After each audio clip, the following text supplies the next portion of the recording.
Salam bahagia, Bapak Ibu Guru hebat.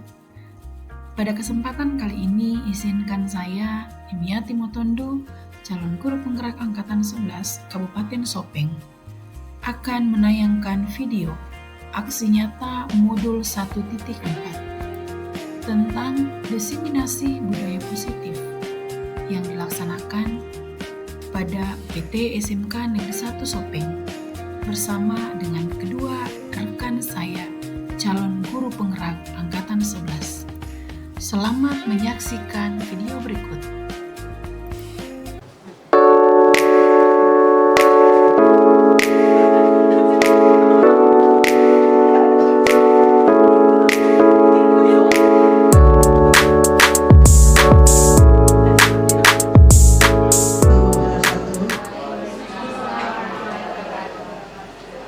Sebelumnya kami mengucapkan terima kasih kepada Bapak Kepala UPT SMK 1 Sopeng, Bapak Dr. Andes Haji Abdul Halik MPD atas waktunya di acara diseminasi modul 1.4 tentang penerapan budaya positif. Dan terima kasih atasnya pula kami ucapkan untuk rekan-rekan guru sekalian atas kehadirannya di acara diseminasi kami. Jadi kami bertiga sebagai calon guru penggerak di Angkatan 11 dalam hal ini akan melakukan diseminasi tentang budaya positif. Jadi budaya positif yang akan diterapkan khususnya di lingkungan sekolah, yakni SMK Negeri 1 Sopeng. Baiklah, untuk untuk mengefisienkan waktu, mungkin ada arahan dan sepatah kata dari Bapak Kepala UPT SMK Negeri 1 Sopeng. Dengan ini kami persilahkan.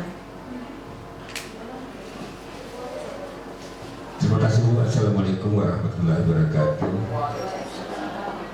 Yang terhormat Ibu Bapak yang calon guru penggerak, Bapak Ibu yang sempat hadir, alhamdulillah, puji dan syukur senang sering kepada Allah SWT atas limpah rahmatnya kepada kita semua sehingga kita dapat berkumpul di ruangan ini dalam rangka diseminasi tadi untuk guru-guru penggerak. Selawat dan salam semoga tercurahkan kepada Nabi besar Muhammad SAW, Nabi yang menjadi teladan untuk kita semua. Bapak yang Ibu yang saya hormati, tentu kita sebagai warga SMK 1 Sopeng, ini juga satu kebanggaan bahwa tahun ini ada lagi 3 gurunya SMK 1, walaupun baru calon tapi tidak mungkin jadi guru penggerak kalau tidak pernah jadi calon ya. Jadi kita tadi saya katakan kita harus berbangga diri. Kenapa? Karena ada lagi 3 jadi sekolah. Bismillahirrahmanirrahim. Assalamualaikum warahmatullahi wabarakatuh. Yang terhormat Bapak Kepala SMK 1 Sopeng, yang kami hormati Bapak Ibu Guru, peserta diseminasi kegiatan budaya positif calon guru penggerak Angkatan 11. Tadi sudah diperkenalkan. Alhamdulillah, tentu sebuah kesyukuran karena pada hari ini dibuka kegiatan oleh Bapak Kepala Sekolah, dan insya Allah teman-teman nanti setelah kami bertiga, kami harapkan juga bisa mengikuti program guru penggerak supaya nanti ada berkelanjutan kegiatannya. Oke, jadi terkait dengan materi budaya positif. Nah, tadi sudah disampaikan oleh Ibu Fitriani, ada 6 materi. Nah, materi yang pertama yang akan saya bawakan itu adalah disiplin positif dan motivasi perilaku manusia. Oke, mengenai disiplin positif, karena kita budaya positif atau disiplin positif. Nah, saya mau Bapak Ibu silakan mempraktekkan perintah di atas. Silakan Bapak Ibu senyum selama 30 detik berhadapan dengan orang yang di sampingnya. Senyum. Iya.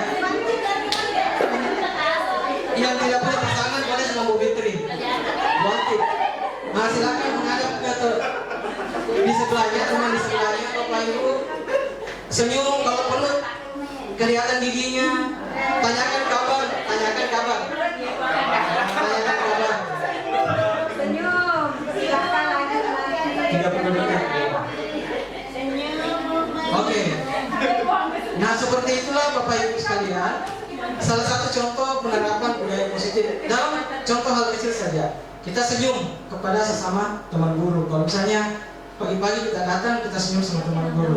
Nah, nanti insya Allah penerapannya kita juga akan melakukan penerapan ke murid-murid kita yang ada di sekolah. Jadi sebenarnya budaya positif ini Bapak Ibu sudah sering lakukan, cuman memang baru kita sampaikan dalam bentuk materi seperti ini. Kedepannya kita ingin senyum, sapa, salam, dan santun ini bisa menjadi petunjuk seumur hidup dan keterampilan hidup. Nah, ini hampir sama dengan nilai-nilai kebajikan yang ada dalam profil pelajar Pancasila. Ini ada, ini dapat dipercaya, lurus hati, itu jujur, ya, ada kaitannya. Kemudian petunjuk hidup, tadi keterampilan hidup itu dapat dipercaya. Misalnya dalam dunia kerja, bagaimana kita bisa dipercaya oleh rekan kita, oleh warga sekolah misalnya, apakah kita dapat dipercaya. Kemudian lurus hati atau jujur, sikap jujur. Nah, kemudian pendengar yang aktif, ya, kita menjadi pendengar yang aktif. Kemudian petunjuk hidup.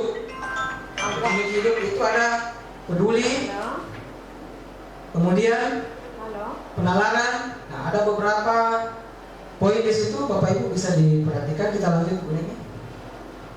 Nah, ini juga sama, the 7 essential virtues. Nah, ini terkait juga dengan nilai-nilai kebajikan universal. Ada empati, suara hati, nah, semua hal-hal yang berhubungan dengan kebaikan diri.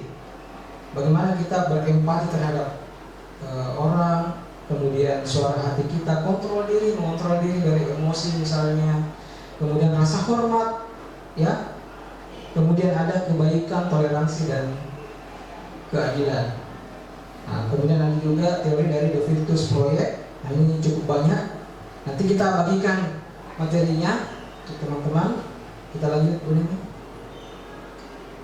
Oke, tentang nilai-nilai kebajikan universal. Silakan Bapak Ibu membaca nilai-nilai kebajikan dari ke-6 institusi atau organisasi yang telah disampaikan tadi, atau mungkin ada yang kita ingat. Silakan pilih salah satu yang menurut Bapak Ibu paling menarik. Yang mana nilai-nilai kebajikan yang menurut Bapak Ibu yang paling menarik. Kemudian coba bandingkan dengan nilai-nilai kebajikan atau prinsip-prinsip yang sudah kita miliki di sekolah. Kita bandingkan dengan nilai-nilai kebajikan yang ada tadi, kemudian bandingkan dengan nilai-nilai kebajikan atau prinsip-prinsip yang sudah tertanam di sekolah kita. Adakah suatu perbedaan atau persamaan menurut Bapak Ibu? Tadi ada nilai kebajikan yang 6 tadi, mulai dari profil pelajar Pancasila, ya, beriman dan bertakwa, kemudian mandiri, kreatif. Kemudian ada juga tadi teori yang mengatakan bahwa berempati kepada orang lain, sikap saling menghormati, menghargai, ya. Kemudian ada kejujuran, rasa hormat. Nah, dari nilai-nilai kebajikan universal yang sudah ditampilkan tadi, kalau kita mengaitkan dengan nilai-nilai atau prinsip kebaikan di sekolah kita yang sudah diterapkan, kira-kira adakah yang sudah kita terapkan di sekolah kita? Nah, contohnya misalnya toleransi, gotong royong, betul sekali. Ini hampir setiap hari kita lihat. Saling menghargai, beriman dan bertakwa. Masuk ini toleransi itu. Ya, betul sekali, saling menghargai perbedaan. Kemudian apa kira-kira yang belum kita di sekolah tak? Kebaikan apa yang belum? Mungkin yang masih mau kita tambahkan, nilai kebaikan apa yang masih mau kita tambahkan atau tingkatkan di sekolah kita? Mendengarkan suara hati. Menurut Puan DPP, nilai kebaikan yang perlu dimiliki oleh seorang guru itu mendengarkan suara hati. Ya bisa jadi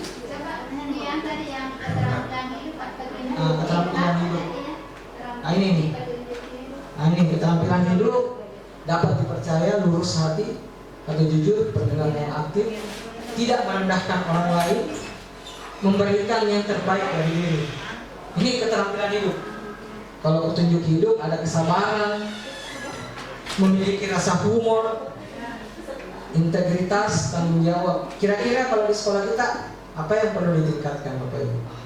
Atau apa yang belum sama sekali kita miliki prinsip-prinsip nilai kebajikan ini?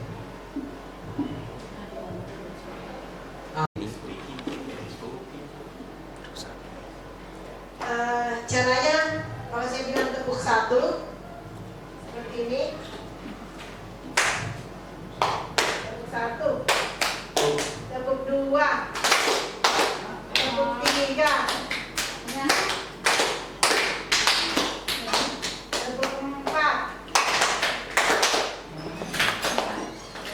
dan terakhir tepuk 5.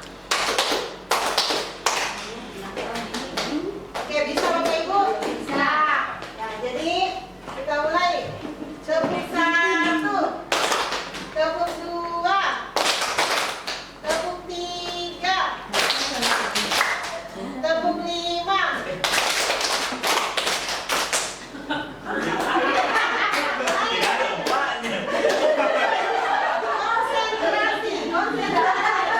Konsentrasi, konsentrasi. Konsentrasi. Tepuk 5, tepuk 4, tepuk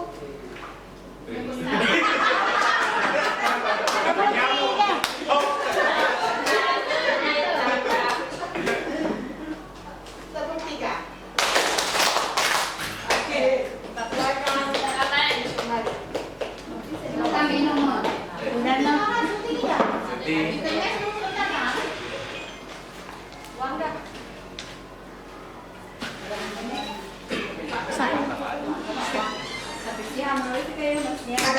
Oke, baik, kita mulai dari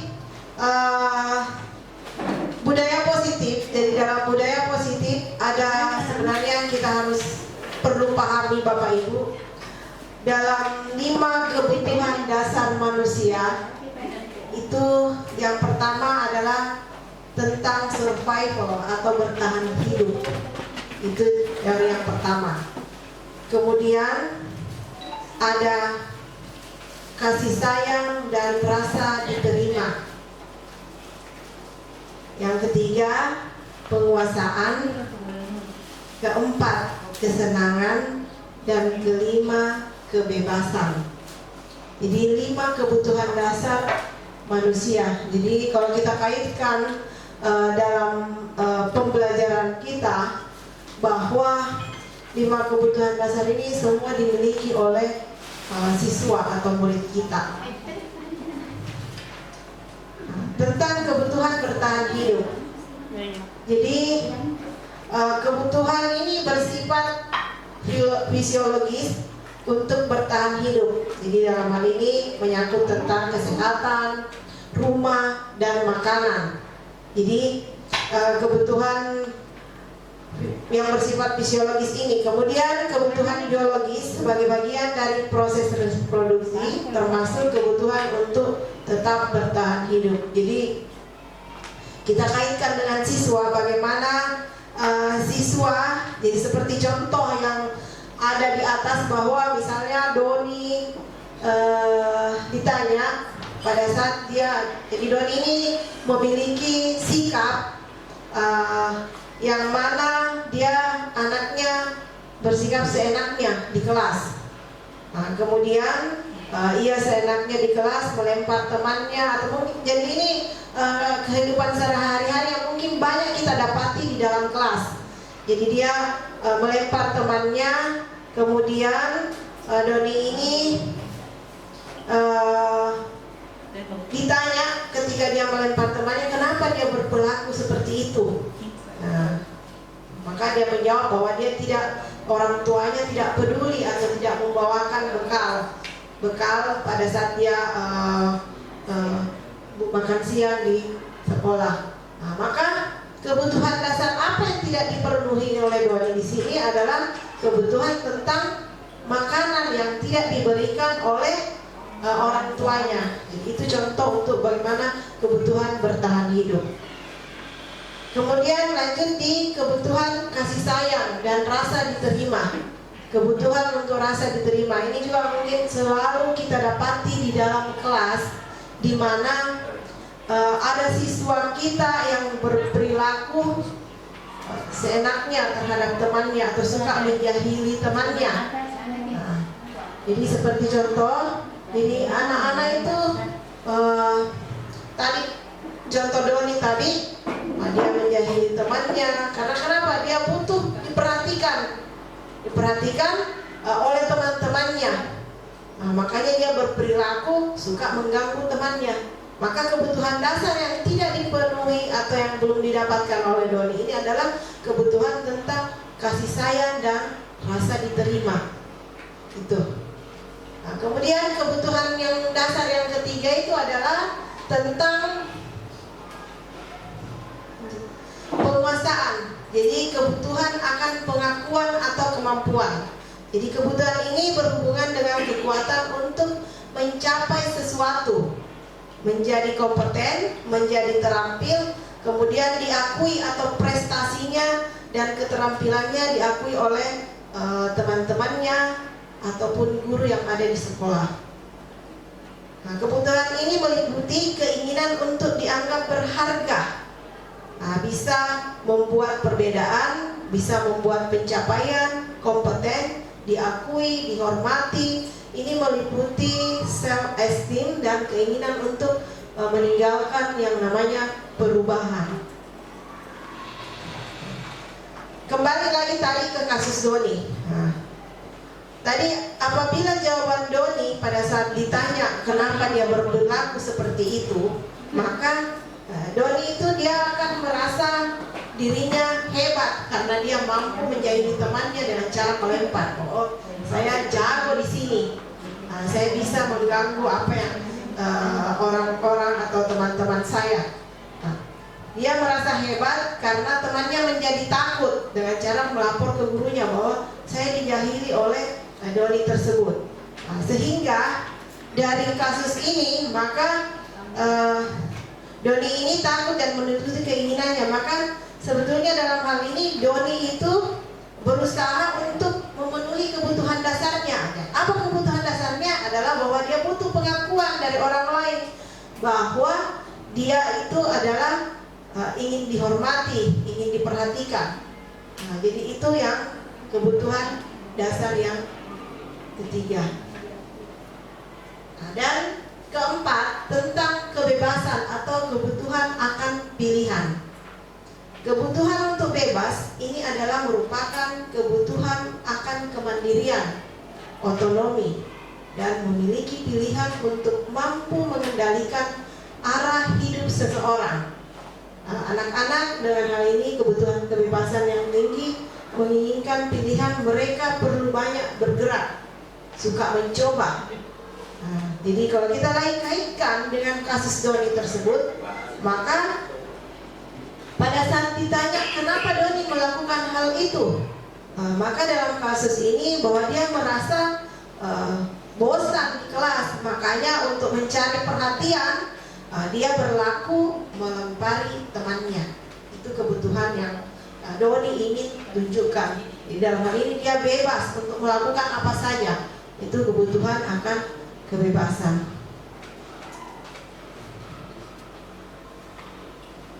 Dan yang kebutuhan dasar yang kelima adalah tentang kesenangan dan kebutuhan untuk merasa senang. Senang dalam hal ini adalah kebutuhan untuk mencari kesenangan bermain dan tertawa. Bayangkan hidup tanpa kenikmatan apapun betapa menyedihkannya. Jadi anak-anak itu butuh yang namanya kesenangan. Dia butuh berekspresi terhadap apa yang menjadi kesukaannya. Dalam kasus, kembali lagi ke kasus Doni, bahwa apabila Doni ditanya pada saat melakukan hal tersebut, maka dia akan menjawab mungkin karena saya iseng aja mau menjahili teman. Jadi dalam hal ini ekspresi tentu saja teman-temannya akan merasa kesal pada saat atau diisengi doni tersebut. Karena diambil makanannya atau apa, sehingga orang lain akan merasa tertawa atas keisengannya ini. Jadi itu merupakan kesenangan yang tersendiri dari doni. Maka kebutuhan akan kesenangan itu bisa terekspresi lewat sikap atau perlakuan doni terhadap teman-temannya. Itu untuk 5 teori tentang kebutuhan dasar manusia. Lanjut ke posisi kontrol. Jadi dalam posisi kontrol, jadi kita guru harus memiliki posisi kontrol. Di mana kita berada? Dari 5 posisi kontrol yang ada, yakni 1, guru itu sebagai penghukum. Yang kedua, bisa jadi pembuat rasa bersalah. Yang ketiga, bisa bersikap sebagai teman. Dan keempat, bisa sebagai pemantau. Dan yang kelima adalah manajer. Kira-kira dari 5 posisi kontrol ini, Bapak Ibu berada di mana dalam penerapannya di kelas?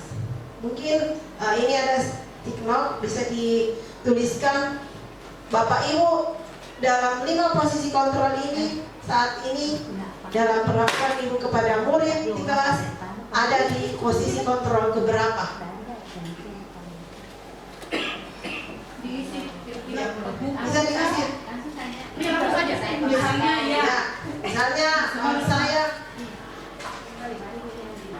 Misalnya saya di posisi kontrol penghukum. Pada saat anak melakukan pelanggaran, maka saya langsung menghukumnya. Atau saya pada posisi pemantau. Bisa 3, bisa kalau memang bisa.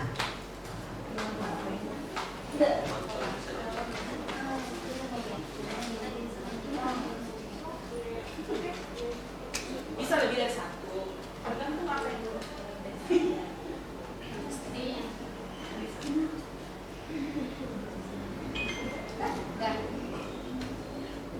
Bisa ditempelkan di sini. Iya. Bisa ditempel. Silakan yang sudah menuliskan.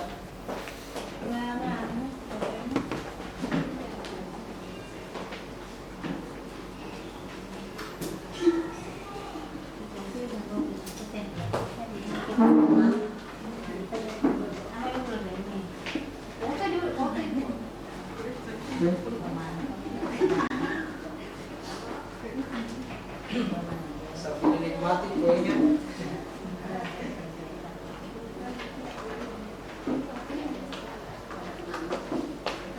Ada?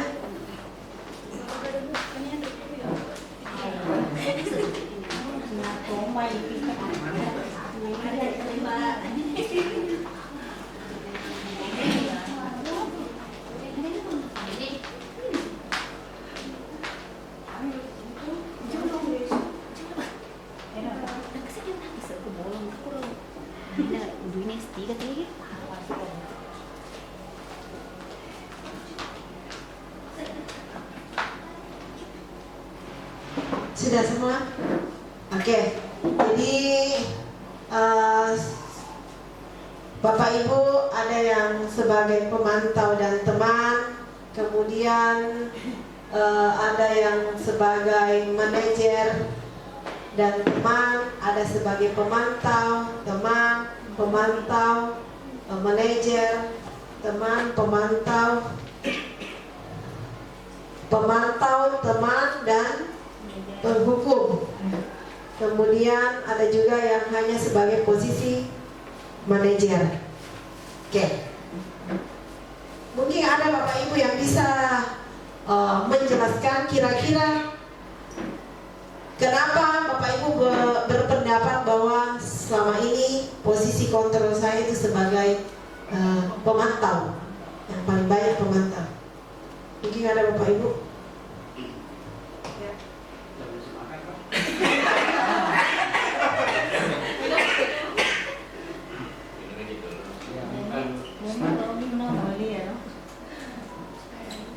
Ya, silakan. Oke, bismillahirrahmanirrahim. Assalamualaikum warahmatullahi wabarakatuh. Mohon maaf terlambat karena ada sebelah. Saya memilih pemantau karena kebiasaan saya memang dari dulu sebelum memberikan penilaian terhadap peserta didik, kita melihat dulu ya secara holistik dalam artian secara menyeluruh, dan kita petakan apakah sebenarnya yang mereka lakukan ini punya dampak yang positif atau negatif. Kalau dia positif, artinya mungkin bisa kita coba duplikasi ke teman-temannya, kita berikan edukasi. Kalau dia sifatnya negatif, kita akan masukkan bengkel dulu. Tetapi bengkel ini dalam artian tidak ada hukuman, makanya saya tidak pilih menghukum. Siapa tahu bisa diperbaiki dalam artian jatuh campak seperti itu. Ketika kita melihat secara holistik mereka, kan mereka ini punya karakteristik yang berbeda dan tidak semua sama, dan kita juga tidak boleh memperlakukan sama karena masing-masing punya karakteristik yang berbeda. Mungkin kita berikan proses yang berdiferensiasi, memberikan salah satu hal pelayanan yang berbeda terhadap semua. Jadi kita pantau ini dalam artian mulai dari sikapnya, mulai termasuk dari latar belakangnya, karena pengalaman saya adalah wali kelas 11 ini. Ketika saya melihat secara keseluruhan,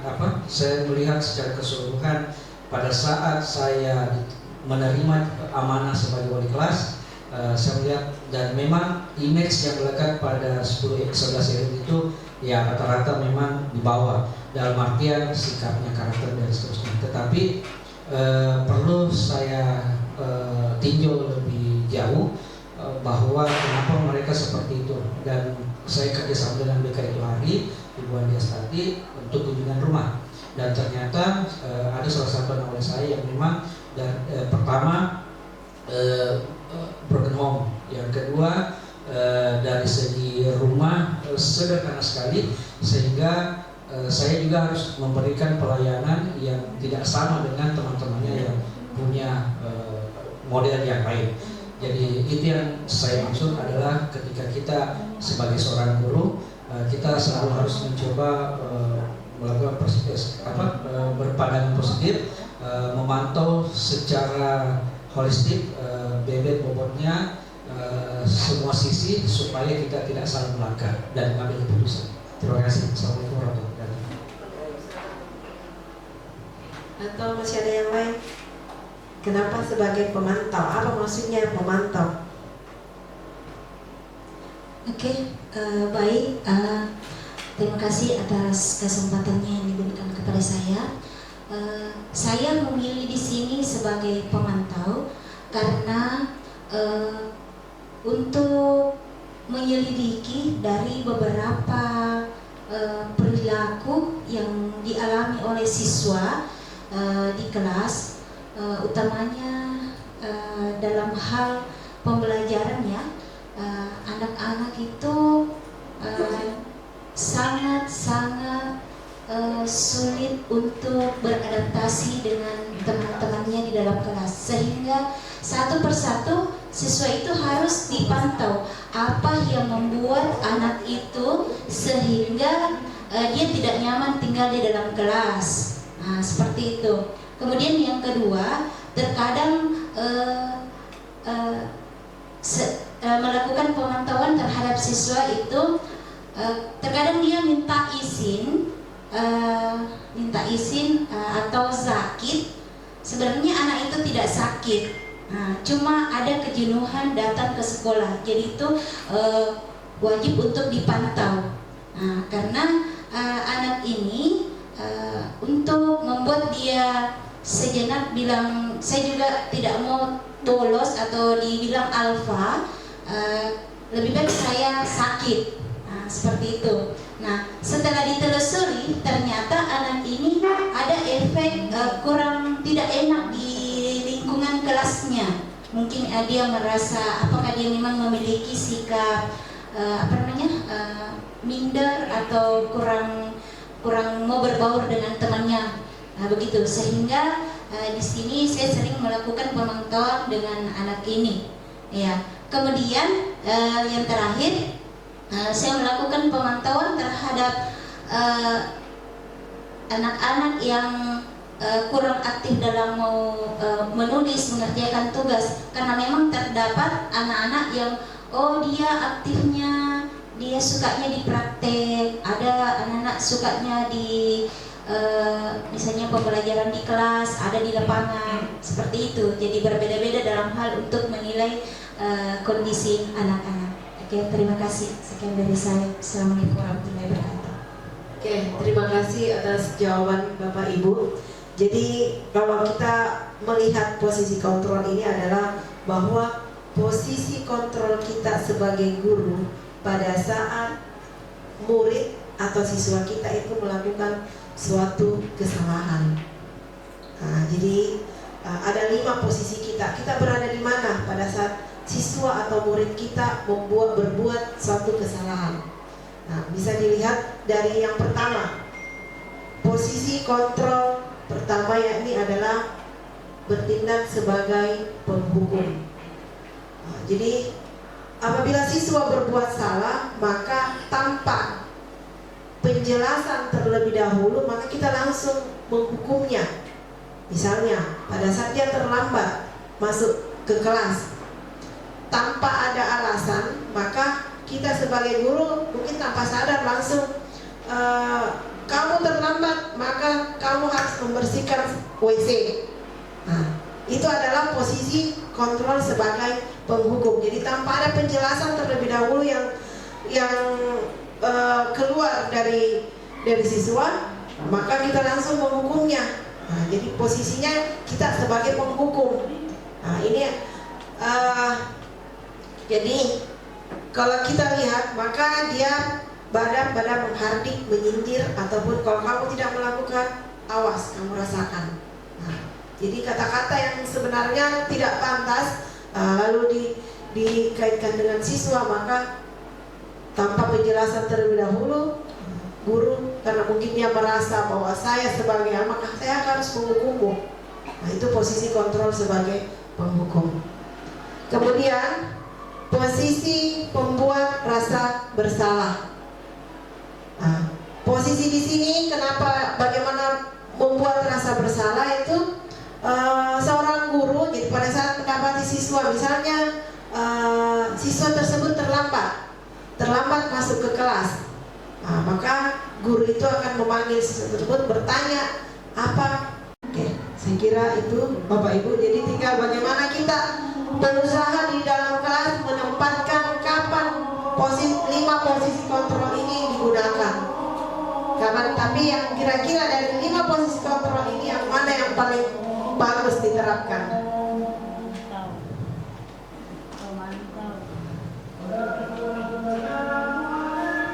Posisi pemantau. Sedangkan manajer. Jadi manajer, pemantau dan manajer. Oke.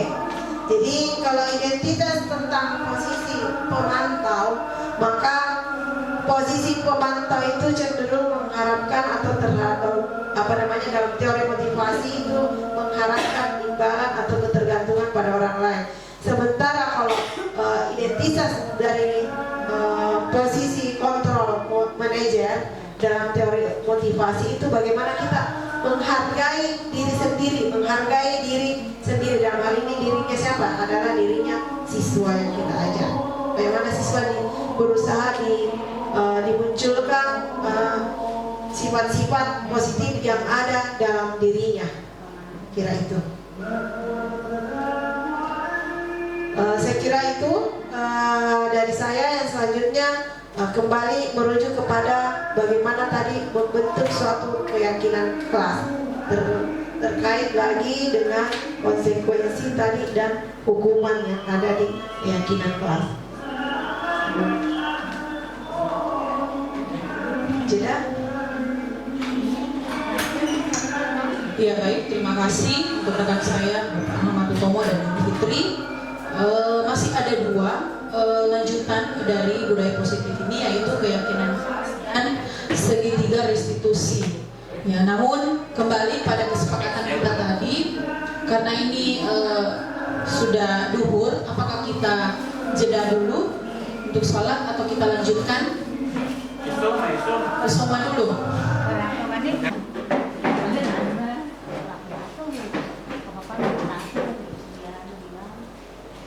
Ya, baik Bapak Ibu guru, rekan-rekan sejawat, terima kasih untuk bisa kembali hadir bersama dengan kami di sini. Selamat siang bagi kita semua. Dan saat ini saya akan melanjutkan apa yang telah dipaparkan oleh rekan saya sebelumnya. Ada 4 materi tadi, 4 hal yang sudah disampaikan yang berhubungan dengan budaya positif. Baik, namun sebelum kita mulai, yang pastinya sudah makan, sudah istirahat, biasanya ujung-ujungnya ngantuk. Saya juga sudah makan dan ngantuk. Jadi mungkin Bapak Ibu baiknya kita berdiri dulu sebentar nih, supaya kita menghilangkan rasa ngantuknya sedikit. Baik, kita mau ice breaking. Jadi ice breakingnya kita belajar menghitung. 1, sama-sama 1, 2, 3, 4, 5, 6. Dihafal di 1, 2, 3, 4, 5, 6. Oke, baik. 4. Baik, buat ini tiba, berarti yang fokus berarti buat ini TV. Kita ulang sekali lagi. 1, 2, 3, 4, 5, 6. 5. Iya. Baik, benar. 1. 4.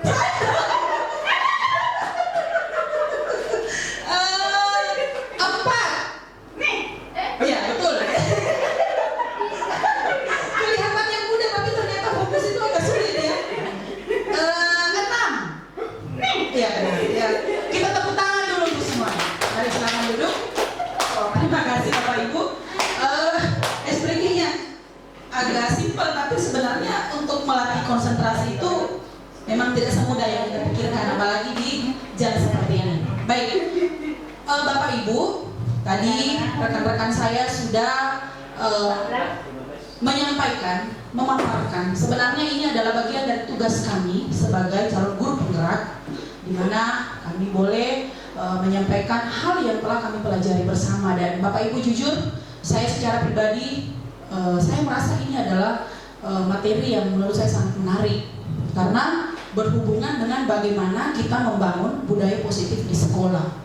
Sebenarnya beberapa hal yang sudah dijelaskan tadi itu sudah kita lakukan selama ini, namun mungkin antara dua kita tidak sadar bahwa itu sudah dilakukan, dan yang berikutnya kita berada di zona nyaman. Jadi seperti tadi yang Ibu Aditi katakan bahwa kita kurang mendengarkan suara hati dari murid, karena mungkin kita sudah memberikan sesuatu, kita guru apa yang didengar. Ternyata Bapak Ibu itu juga sangat penting. Nah, untuk materi yang selanjutnya yang akan saya bahas, yaitu yang pertama adalah keyakinan kelas. Mungkin kita sudah biasa mendengar tentang keyakinan kelas.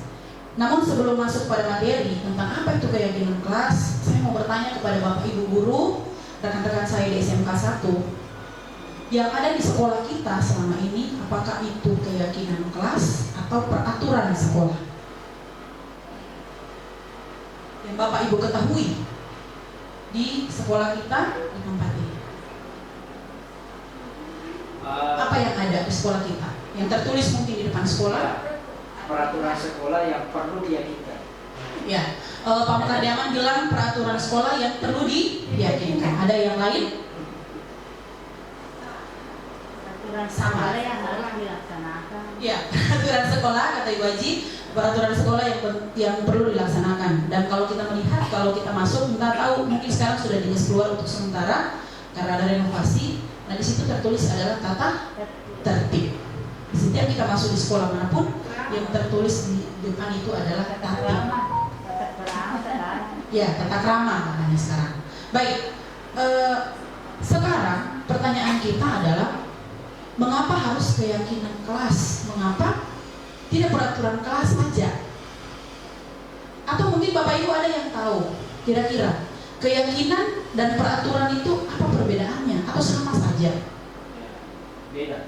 Beda. Pak Mukardiaman, bedanya di mana? Kalau dia peraturan, dia sekedar uraian kalimat, terlepas dari terlepas dari dipatuhi atau tidak, yang jelas dia himbauan. Tapi kalau keyakinan kelas itu lebih menyelam lagi, dalam artian bahwa lahir dari diri pribadi, tetapi memang itu sangat sulit sehingga perlu pendampingan dari seorang guru untuk bersama berkolaborasi dengan siswa menumbuhkan keyakinan itu di kelas supaya peraturan yang dibuat itu sesuai dengan apa yang kita maui dan sepakati sama, sehingga lambat laun keyakinan itu akan muncul, karena kalau tidak yakin pasti tidak akan bisa terjadi. Baik, jawabannya sungguh luar biasa. Beri aplaus dulu Pak Mukardiaman. Betul.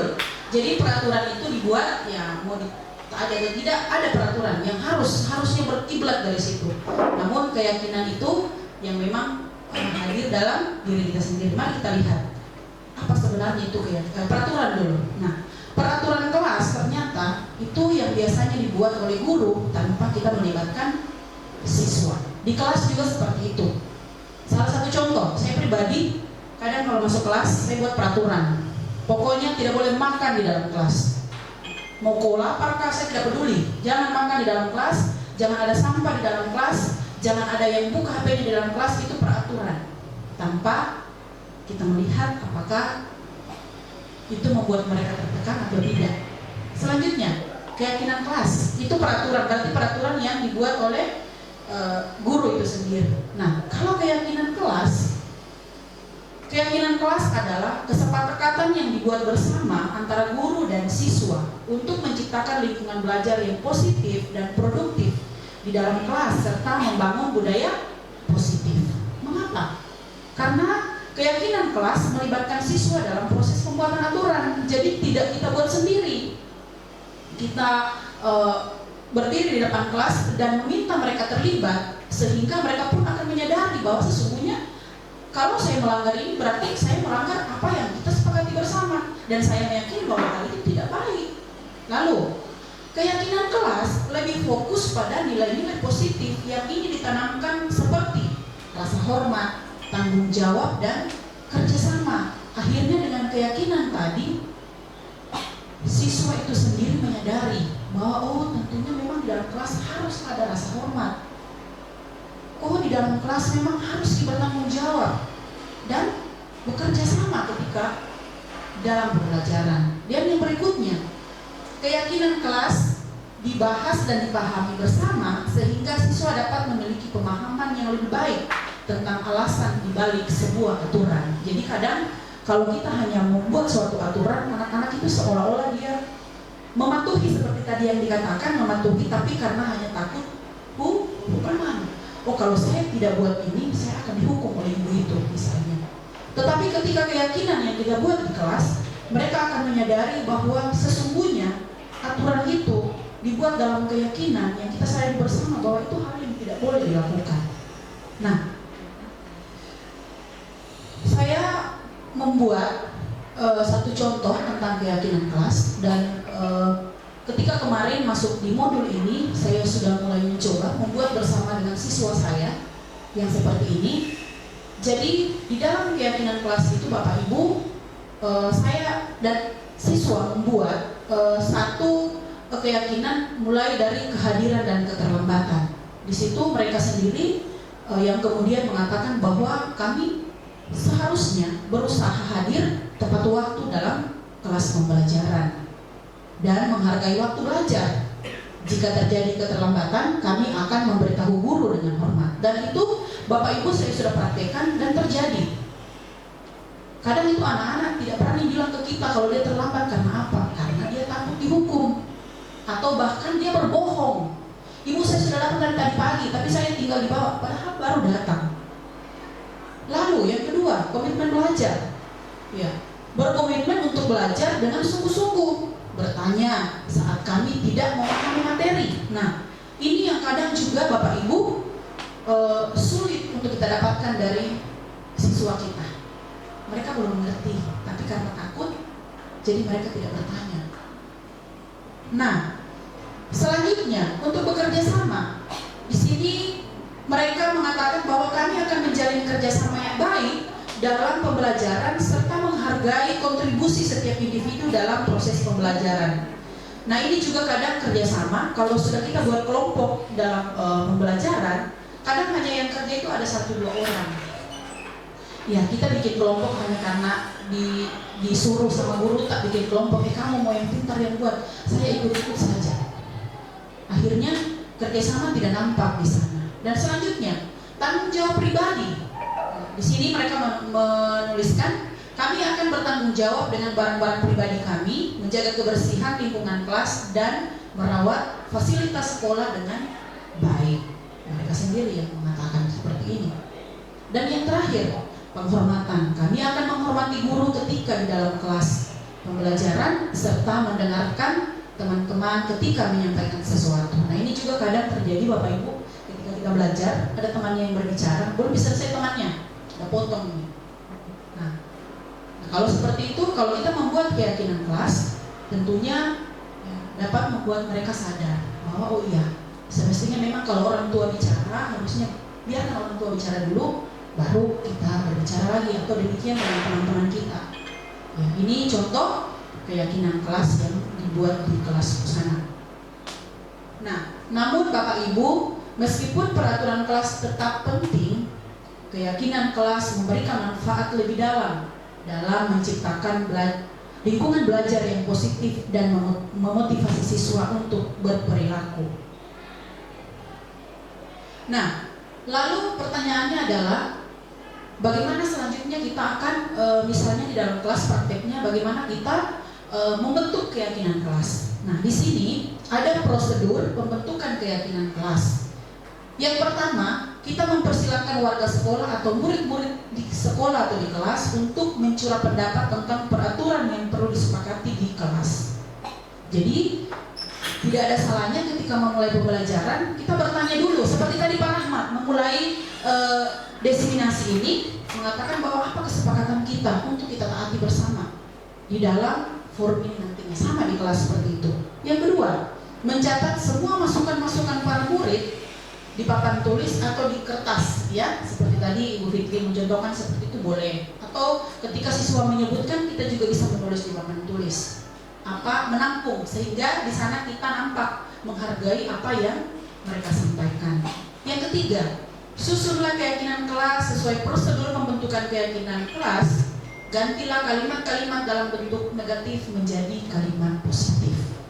Jadi dalam pembentukan keyakinan kelas, Bapak Ibu, dibutuhkan kalimat-kalimat positif. Apa itu kalimat positif? Tentunya kalimat yang membangun. Nah, kalau peraturan misalnya sebelumnya adalah dilarang terlambat, tidak boleh terlambat masuk kelas. Nah, mungkin bisa diganti dengan kalimat positif. Kami akan menghargai waktu pembelajaran. Nah, itu sudah masuk di dalamnya adalah hadir tepat waktu. Baik. Yang ketiga, yang keempat, tinjau kembali daftar curah pendapat yang sudah dicatat. Ya, mungkin tentunya banyak. Biasa anak-anak kalau kita sudah membawa suasana yang mereka boleh berkomentar, menyampaikan pendapat, tentunya sudah banyak dan bisa kita tinjau kembali. Mungkin ada kata-kata yang mirip, itu bisa disatukan menjadi satu keyakinan. Yang berikutnya, yang keenam, setelah keyakinan kelas selesai dibuat, maka semua kelas dipersilakan meninjau ulang dan menyetujui dengan menandatangani keyakinan kelas termasuk guru dari semua warga. Jadi setelah kita buat Bapak Ibu, ya, kita tetapkan bahwa ini adalah kesepakatan kita bersama. Kita taati bersama karena ini bukan ibu sendiri yang buat, tetapi anak-anakku sekalian juga ikut menyatakan bahwa ini hal yang harus dipatuhi di dalam kelas. Dan yang terakhir, keyakinan kelas selanjutnya bisa dilekatkan di dinding kelas di tempat yang mudah dilihat semua warga kelas. Ini yang penting. Karena percuma juga Bapak Ibu disampaikan hari ini kalau tidak tertulis, saya sendiri, saya guru juga pasti lupa. Nah, Jadi baiknya bisa ditempelkan di dalam kelas, nah, sehingga siswa boleh selalu melihat, dan ketika ada yang terjadi di dalam kelas, entah itu pelanggaran atau mungkin mereka keliru atau lupa, bisa diingatkan kembali. Itu tentang keyakinan kelas. Makanya saya bilang mungkin selama ini juga kita sudah selalu melakukan, namun kita belum sadar, oh ternyata ini keyakinan. Ya Bapak Ibu, sekarang mungkin kita bisa merefleksi apa yang kita lakukan selama ini dalam kelas. Apakah selama ini saya terlalu fokus pada aturan di kelas, ataukah memang selama ini saya sudah menerapkan keyakinan kelas, namun memang belum tertulis. Nah Bapak Ibu, ketika mempelajari materi ini di modul yang kami pelajari bersama ini, saya sendiri tertegur karena selama ini yang saya pahami adalah saya guru, di sana adalah murid, siswa. Jadi apa yang saya katakan itu adalah benar dan positif. Ternyata Bapak Ibu, ketika sampai di siswa, tidak semua memahami itu adalah sesuatu yang positif. Nah, bagaimana caranya kita mau menjadi contoh dalam penerapan budaya positif? Ya mungkin kita menginginkan bahwa apa yang keluar dari bibir mulut kita itu adalah hal yang baik, tetapi mungkin itu tidak berpengaruh positif, tidak ada positifnya bagi siswa. Jadi jangan selalu mengatakan, kenapa siswa ini selalu lambat, padahal sudah selalu diingatkan. Nah mungkin dia sendiri belum meyakini bahwa itu adalah sesuatu yang tidak boleh dilanggar di dalam kelas. Baik, Bapak Ibu, sebagai manusia biasa tentunya walaupun ada aturan, walaupun ada keyakinan kelas, kesepakatan bersama, tidak bisa dipungkiri ada saja anak-anak yang pun masih melakukan hal yang tidak sesuai dengan apa yang kita inginkan, manusiawi. Nah, kalau terjadi seperti itu, apa yang harus kita lakukan? Kembali tadi lagi ke posisi kontrol yang dulu kita jelaskan. Apakah kita akan menjadi seorang yang menghukum? Apakah kita akan menjadi seorang teman, manajer? Dan kelima, posisi kontrol yang telah dijelaskan tadi. Namun saat ini kita akan sama-sama melihat apa yang akan dilakukan, yaitu masuk pada materi segitiga restitusi. Apa itu segitiga restitusi? Jadi segitiga restitusi adalah proses menciptakan kondisi bagi peserta didik untuk memperbaiki kesalahan mereka sehingga mereka bisa kembali pada kelompok mereka dengan karakter yang lebih kuat menurut Gosen 2004. Nah, di dalam segitiga restitusi ada 3 langkah yang perlu dilakukan. Yang pertama, tadi Bu Fitri sudah menyinggung ketika penyampaian 5 posisi kontrol. Yang pertama, menstabilkan identitas. Yang kedua, validasi tindakan yang salah. Dan yang ketiga, menanyakan keyakinan. Nah, seperti apa itu? Mari kita lihat. Yang pertama, jika anak berbuat salah, maka kemungkinan, tadi kebutuhan sudah dijelaskan juga sebelumnya, ada kebutuhan dasar mereka yang belum atau tidak terpenuhi. Ya, bagian dasar segitiga restitusi memiliki tujuan untuk merubah orang yang gagal karena telah berbuat kesalahan menjadi orang yang sukses. Ketika seseorang dalam kondisi emosional, maka otak tidak akan mampu berpikir rasional. Saat inilah kita menstabilkan identitas anak. Anak kita bantu untuk tenang dan mencari solusi untuk menyelesaikan permasalahan. Jadi ketika anak-anak berbuat kesalahan, Bapak Ibu jangan kita tuntut untuk langsung berubah seketika, tentunya tidak bisa. Kita juga merasakan kalau lagi marah, terus disuruh tenang, saya rasa itu butuh waktu. Nah, itulah yang dimaksud dengan menstabilkan identitas. Biarkan dulu dia tenang. Lalu, apa yang selanjutnya dilakukan? Pada langkah yang kedua, kita harus memahami dan menemukan kebutuhan dasar yang mendasari tindakan anak berbuat kesalahan. Nah, menurut teori kontrol, semua tindakan manusia, baik atau buruk, pasti memiliki maksud dan tujuan tertentu pastinya. Seorang pembunuh sekalipun, pasti dia punya alasan kenapa dia membunuh. Demikian juga dengan siswa kita. Ketika dia berbuat kesalahan, kekeliruan, tentunya ada yang menjadi alasan kenapa dia seperti itu. Nah, ketika kita menolak anak yang berbuat salah, dia akan tetap dengan masalah. Yang diperlukan adalah kita memahami alasan melakukan hal tersebut sehingga anak merasa dipahami. Nah, ini kadang Bapak Ibu yang gampang-gampang susah menurut saya. Ketika ada anak bermasalah, tentunya tidak semudah membalikkan telapak tangan untuk kita melihat perubahan pada anak tersebut. Kalau seperti tadi kata Ibu Andi, kita tidak tahu suara hatinya sebenarnya apa yang dia butuhkan. Anak ini kurang kasih sayang di rumah kah? Kurang dipedulikan sama teman-temannya kah? Atau seperti apa? Nah, selanjutnya teori kontrol menyatakan bahwa kita pada dasarnya termotivasi secara internal, termotivasi dari diri sendiri. Ketika langkah 1 dan langkah 2 sukses dilakukan, maka anak-anak akan siap untuk dihubungkan dengan nilai-nilai yang dia percaya. Ya, tadi nilai-nilai kebajikan itu tentunya nilai-nilai baik yang telah dijelaskan oleh rekan saya Pak Rahmat, dan berpindah menjadi orang yang dia inginkan. Dan penting untuk menanyakan ke anak tentang kehidupan ke depannya yang diinginkan. Nah, Bapak Ibu, kadang kita sibuk mengajar, mungkin kita juga lupa bertanya kepada anak-anak, sebenarnya apa yang kamu harapkan ke depannya? Apakah cukup sampai membaca saja? Cukup sampai mengetahui materi produktif saja?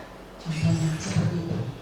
Nah, Bapak Ibu, melalui restitusi kita dapat membantu peserta didik menjadi lebih memiliki tujuan, disiplin positif, serta memulihkan dirinya setelah berbuat salah. Nah, penekanannya bukanlah pada bagaimana berperilaku untuk menyenangkan orang lain atau menghindari ketidaknyamanan, namun tujuannya adalah menjadi orang yang menghargai nilai-nilai kebajikan atau nilai kebaikan yang mereka pegang. Jadi ini tujuan dari penekanan dari segitiga restitusi. Restitusi membantu peserta didik untuk jujur pada dirinya sendiri, mampu merefleksi diri dan mengevaluasi dampak dari kesalahan yang telah dilakukan. Dan restitusi memberikan penawaran, bukan paksaan. Kita tidak bisa memaksa orang lain untuk berubah. Tentunya dirinya sendiri yang akan berubah. Bagaimana caranya dia bisa merubah? Dia harus menyadari bahwa dirinya, oh ada sesuatu yang keliru yang saya lakukan. Tapi itu dari kesadaran dirinya sendiri. Guru ataupun orang tua tidak bisa mengubah seseorang.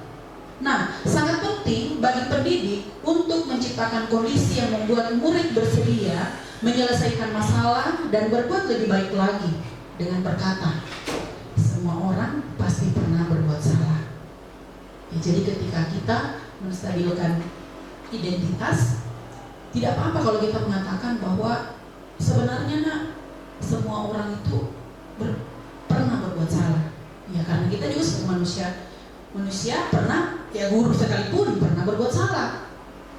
Ya, tetapi kamu harus melakukan, tidak boleh melakukan ini karena kita tanyakan coba. Misalnya dia terlambat masuk kelas. Menurut kamu, apakah masuk kelas itu perbuatan yang baik? Kita kembali tanyakan ke dia. Sehingga dengan pertanyaan-pertanyaan yang positif yang tidak menyudutkan siswa, itu kemudian dapat membuat dia sadar. Tapi memang Bapak Ibu pada prakteknya tidak mudah. Tidak mudah untuk kita praktekkan. Saya sendiri berusaha untuk bisa menjadi teman bagi siswa, karena menurut saya di umur mereka ini adalah umur di mana mereka mencari jati diri, dan kalau kita terlalu keras pun juga sulit. Ya, kalaupun akhirnya ada perubahan sedikit ya di kelas, tapi pulang dari kelas terjadi lagi. Karena itu tadi, hanya karena takut pada misalnya sosok seorang guru yang disegani. Dia takut, tetapi tidak ada kesadaran dirinya bahwa itu kesalahan. Akhirnya sampai di kelas 3 terulang dan terus. Ya, tentunya Bapak Ibu, yang kita harapkan adalah di sekolah itu ketika murid belajar juga seharusnya mereka berbahagia.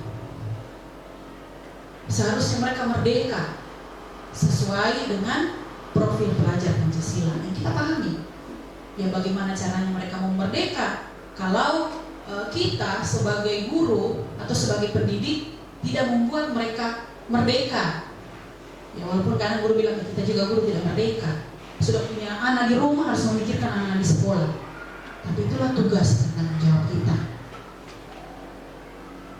Sulit, tetapi ketika kita mempraktekkan, misalnya kita sudah membuat keyakinan kelas dan ketika ada yang melanggar, kita membawa mereka menyadari semua itu melalui segitiga restitusi, saya rasa perlahan-lahan semuanya akan bisa terjawab. Baik, Bapak Ibu, dalam praktek yang saya bilang tadi itu tidak mudah.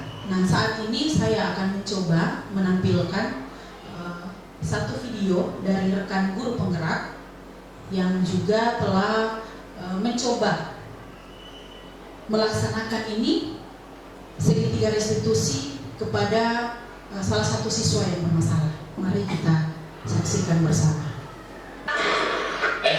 Ya, silakan duduk. Bagaimana kabarmu, Aulia? Saya kesal sekali dengan ulang guru tadi, Pak. Dia tidak bersedia meminjamkan buku catatannya. Padahal saya hanya ingin menyalin tugas. Setiap orang tentunya kesal jika tidak diajukan. Lalu apa tindakan kamu tadi, Aulia? Tadi saya robek buku catatannya, tapi cuma sampulnya aja kok, Pak. Kesel banget saya. Wajar jika kita emosi. Lalu, apa Aulia puas dengan tindakan itu? Tentu tidak, Pak. Saya salah, sudah merobek bukunya. Lantas, seperti apa sikap yang Aulia yakini? Harusnya saya lebih sabar dan menghargai milik orang lain. Jadi, apa rencana Aulia untuk memperbaiki keadaan ini? Saya akan meminta maaf kepada Nurul, Pak. Dan saya juga bersedia untuk mengganti sampul bukunya yang saya rusak tadi. Gimana, Pak? Setuju. Bagaimana perasaanmu jika sudah melakukan tindakan yang kamu yakini itu, Aulia? Tentunya, saya akan menjadi pribadi yang lebih tenang dan sabar, Pak. Baiklah, Aulia. Mari kita pikirkan penyelesaian masalah ini. Jika perlu, kita panggil Nurul. Bagaimana? Siap, Pak. Terima kasih, Pak.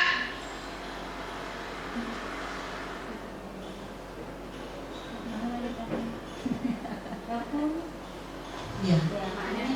Mohon maaf sebelumnya. Tadi ada videonya tidak ada suara. Nah, jadi itu salah satu contoh kecil ketika seorang guru merestitusi siswa yang ada masalah di sekolah. Tetapi yang kita lihat tadi dari situ, walaupun anak ini marah, dia tetap bisa memikirkan solusi apa yang selanjutnya akan membuat dia tenang hatinya. Makanya tadi Bapak bilang, bolehkah saya menghadirkan rekannya tadi? Dan ya, Nurul menikmati dan benar. Jadi dia menerima solusi itu. Jadi Bapak Ibu, apa yang bisa kita tarik dari restitusi ini adalah bagaimana juga kita seorang guru dalam posisi kita sebagai seorang pendidik dengan tenang menghadapi persoalan yang murid hadapi. Nah, di sana kalau kita bisa mempraktekkan segitiga restitusi ini, tentunya budaya positif juga akan dapat dilihat oleh anak atau murid kita di sekolah. Kalau gurunya bisa tenang menyelesaikan masalah, iya. Bagaimana siswanya?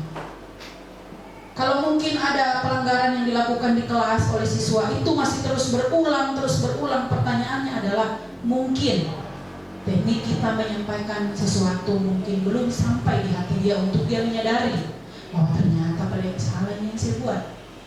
Jadi seperti itu. Nah, Bapak Ibu, itu materi yang terakhir yang kami sampaikan dalam destinasi ini, yang ketiga itu tentang keyakinan kelas dan segitiga restitusi. Nah, Bapak Ibu, mungkin saat ini saya mau bertanya kembali, apakah selama ini, ya mungkin selama ini juga kita sudah melakukan restitusi, cuman kita belum tahu, oh ternyata ini pada tahap-tahapnya merestitusi. Pertanyaan saya, apakah kita pernah menghadapi siswa atau murid di kelas kita yang bermasalah, apakah itu karena kehadirannya di dalam kelas atau mungkin dia tidak fokus ketika belajar? Apakah kita sudah berusaha mencari alasannya itu kenapa? Atau kita sudah pernah menyelesaikan masalah tersebut? Ya, mungkin ada rekan kita yang mungkin mau berbagi cerita tentang pengalamannya, entah dia berhasilkah menyelesaikan ataupun ternyata saya belum sampai ke sana. Mungkin Bapak Ibu ada yang bisa menyampaikan. pengalaman pribadi yang sudah saya mengajar di sini sudah 9-10 tahun gitu. Pasti ada menghadapi persoalan atau masalah yang terkait dengan siswa kita di kelas. Tidak usah di sekolah, sekolah terlalu besar lingkupnya. Di kelas pembelajaran kita saja. Ataukah apa memang selama ini keyakinan kelas sudah kita lakukan? Hanya mungkin kita tidak menyadari, oh iya ternyata ini adalah keyakinan. Ketika murid juga memberikan pendapat, hal ini yang perlu ditaati di dalam kelas. Bagaimana, Bu Anti? Ada yang mau disampaikan terkait siswa? Pengalaman. Oke, terima kasih atas kesempatan yang diberikan. Jadi untuk restitusi ini pengalaman saya di anak wali saya. Kebetulan ini siswa saya ada satu orang mulai dari kelas 11 selalu terlambat. Pokoknya mungkin dalam 1 minggu itu yang hadir tepat waktunya itu mungkin 1 sampai 2 hari saja. Setelah saya usut, saya panggil, kalau saya tanya temannya, kenapa terlambat? Katanya bermasalah motornya. Mungkin temannya Aksa, karena Aksa ada di sini. Katanya bermasalah motornya, Bu. Jadi misalnya minggu pertama saya tanya kenapa? Tanya habis bensin. Minggu keduanya saya tanya lagi, rantai motornya putus. Jadi pada saat itu saya panggil, dia tidak hadir. Jadi kebetulan ada tetangganya, saya tanya, ini anak saya sudah panggil tapi dia belum mau terbuka. Saya sudah bujuk, saya sudah tanya bagaimana kondisinya, dia belum bisa terbuka. Jadi saya tanya tetangganya, kenapa ini anak? Ternyata saya panggil kembali, dia sudah mau terbuka. Sebenarnya Bu, itu ban motor saya tidak meletus, tapi karena tidak ada uang, tidak dikasih pembeli bensin. Dan ini anak dari umur 4 bulan dibuang sama ibunya. Jadi dia dibuang. Kenapa saya bilang dibuang? Karena dia ditinggal di satu rumah. Tidak ada bapaknya, kebetulan itu hari bapaknya pergi kerja. Dia disimpan di situ. Dia umur 4 bulan. Ibunya pergi dari umur 4 bulan sampai sekarang tidak pernah ketemu. Jadi itu hari banyak dari teman-teman sumbangan termasuk Wan Vivi. Saya ceritain anak banyak sumbangan yang masuk. Setelah saya kasih itu uang setiap minggu, banyak itu saya pegang itu hari uangnya, tapi saya kasih per minggu 20.000. Sampai sekarang kalau dia absennya alhamdulillah tidak ada lagi pada bolosnya. Jadi ini anak bukan karena dia tidak meyakini, tidak mau ikuti aturan, tapi dia kebutuhannya. Jadi bukan karena ini anak karena oh dia tidak mematuhi aturan, tidak. Cuma dia keterbatasan dengan biaya. Jadi betul itu harus kita tanya anak-anak bagaimana harus ada pendekatan supaya keyakinan yang timbul dalam jam dulu sekolah di dalam kelas itu bisa kita pahami dan disepakati bersama dalam bentuk positif. Jadi seperti itu. Terima kasih. Saya bercerita sedikit. Ya, beri aplaus dulu Bu Anti. Nah, jadi benar apa yang telah diceritakan tadi oleh Bu Anti bahwa memang perlu pendekatan. Nah, kembali lagi ke materi yang telah dijelaskan tadi, ternyata ada kebutuhannya yang belum terpenuhi, dan itu kita tidak tahu kalau kita tidak telusuri, bertanya dengan baik. Dan kadang juga dalam kita bertanya itu memang perlu nada suara yang menurut saya ya harus pelan, karena posisi kontrol kembali lagi. Apakah kita sebagai siapa? Manajer kah? Penghukum kah? Karena kadang juga ketika kita bicara agak tinggi sedikit, murid mengatakan kita menghukum, padahal jatuhnya tidak menghukum. Nah, jadi memang Bapak Ibu tugas yang sangat berat ketika memang kita harus masuk ke dunia anak-anak. Akhirnya dengan hal yang seperti yang diceritakan Ibu Anti tadi, ya kita bisa menumbuhkan budaya positif di sekolah kita sendiri. Ya kalau memang belum bisa kita memulai di lingkungan yang besar, dari kelas kita saja dulu. Seperti saya wali kelas saat ini dipercayakan sebagai wali kelas, ya belajar dari anak-anak wali saya, agar tentunya apa yang kita jalankan di sekolah itu semua berpihak kepada murid sesuai dengan profil pelajar Pancasila. Setelah pelaksanaan penyebaran pemahaman tentang penerapan budaya positif, salah seorang rekan sejawat menyusun keyakinan kelas bersama dengan murid di dalam kelas pembelajarannya, yang kemudian keyakinan kelas ini mereka tempelkan di papan tulis dan mereka berkomitmen untuk menaati bersama. Demikian tayangan video aksi nyata modul 1.4. Semoga bermanfaat. Terima kasih. Salam Guru Penggerak.